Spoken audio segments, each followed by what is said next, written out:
Ассалаумағалейкум ағайын, қалайсыздар? Бүгінгі әңгіме мынау қолдан жем жасау бойынша. Қазіргі таңда енді жем деген бағасы страшно қымбаттап жатыр, білесіздер. Менде бройлер бар. Бройлерге мына жерде 10 килоға айтайын сіздерге. 10 кило жем даярлау үшін 6 кило жүгері, 4 кило бидай дробленный. Бірінші араластырып алам. Бұдан кейін оған мынау БМВК деген қоспа. Минеральный добавка вообще. Бұлдың ішінде бүкіл витамин бар ғой, мынаның ішінде. Өсіруге де, басқа аяғына да, басқа ештеңе керегі жоқ. Міне. Осы БМВК. БМВК-ның отыр міне 25 килосы 15.700 теңге ма? Ұмытып қалдым что-то. Сондай 15.700 или 15.600 теңге тұрады. Осы жаңағы мынау айтып отқан БМВК-ның арқасында біз жемнің бағасын әлде қайда арзандата аламыз бройлерге. Бройлер так бір 14-15 күннен кейін уже осылай бере беруге болады өсіруге ше. Зато жемге арзанырақ түседі. Міне. Почти так, мынау жем общий есеппенен 140 теңге ма сондайға түседі килограммы. Ал білесіздер, неде полноценный рационды жемдер 210 теңгеден басталады. Міне, 210 теңгеден. Сол кезде әжептәуір отасыздар. Жағынан жеуі де жақсы, мен осыған көштім. Міне. Так, бастайын. Мынада 6 килосы жүгері, 4 килосы бидай. Осы 10 килоға, 10 кило жаңағы осы зерносмеске 1 кило қосам, 1 кило. Міне, 10 кило зерносмеске 1 кило осы комбикорн жаңағыны минеральный добавканы қосам.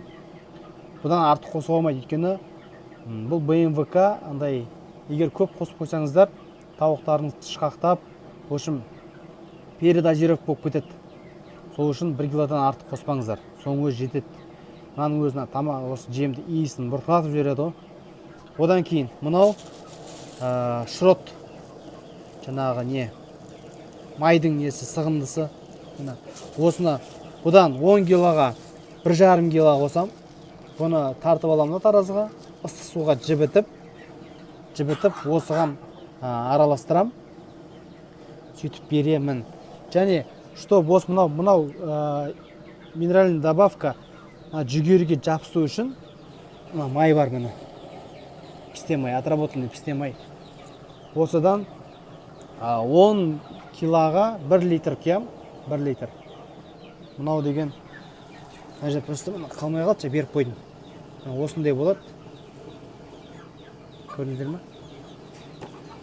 Тауық енді жақсы жейді ғой. Аллаға шүкір. Жеусі аппетитін мощный өзіме ұнап тұр. Міне сіздерге бір лайфхак. Ал енді анау көчіндеріме тура осы жемді қалай берем? Көчин андай семіруге, жалпы негізі мясо яичный нелер семіруге бейім. Сол үшін наоборот жүгері 8 кило бидайға 8 кило бидайға жаңағы мен 2 кило жүгері қосып жатырмын. Негізі 5 кило бидай, 3 кило арпа болу керек негізі да. Мясо яичныйға. Но менде қазір арпа болмай тұр, амал жоқ. 8 кило бидай, 2 килосын жүгері қылып жатырмын. Бірақ негізі мистушкаларға, мясо яичныларға арпа болу керек ішінде. Тура сондай надан. Бұл кезде уже 1 кило емес, жарты кило қосасыздар. Несушкаға жарты кило. Міне, мынадан вообще берілмейді. Бұл семіртуге арналған нәрсе. Майдан, где-то бір 400 грамм сондай қоссаңыздар жетеді, что мынау жапсу үшін ғана да. Артық қосуға болмайды майдан тоже несушкаға. Міне, тура өстіп берем. Пока что барлығы ойдағыдай жеп жатыр. Көчендер жұмыртқасын беріп жатыр. Міне ағайын, жалпы сіздерге осы бүгін жем бойынша қысқаша бір айтып өткенім. Осындай БМВК алыңыздар да өзіңіздеріңіз жемді жаңағыдай дайындаңыздар. Бұған ешқандай мел, кормовой дрожь, мясокосный, рыбокосный деген қоспа қойыңыздар. Өйткені мынаның құрамында ол мясокосный мен рыбокосныйдан мықты витаминдердің барлығы бар. Ішіне аминокислоттар да бар, белоктар да бар. Жалпы керек нәрсенің барлығы бар. Осының өзі жетеді. Зато сіздер қаншаманы экономдайсыздар. Но бірақ балапанды бройлер болсын, жалпы мясо яичный породалар болсын, 15 күн оларға полнорационный комбикорм старт немесе престарт беру керек. Сол кезде мощный өседі, одан кейін осыған ауыстырсаңыздар болады. Міне ағайын, менде шаруашылықта осы сіздерге осы қолдан жем құрау бойынша жалпы азын-аулақ видео. Ұнаса лайк басыңыздар, ұнамаса дизлайк басыңыздар. Каналға тіркелмегенде болса тіркеліп қойыңыздар. Қолдап жіберіңіздер ағайын. Шаруашылықтарыңыз дамысын, тек қана Алла қазақ елі.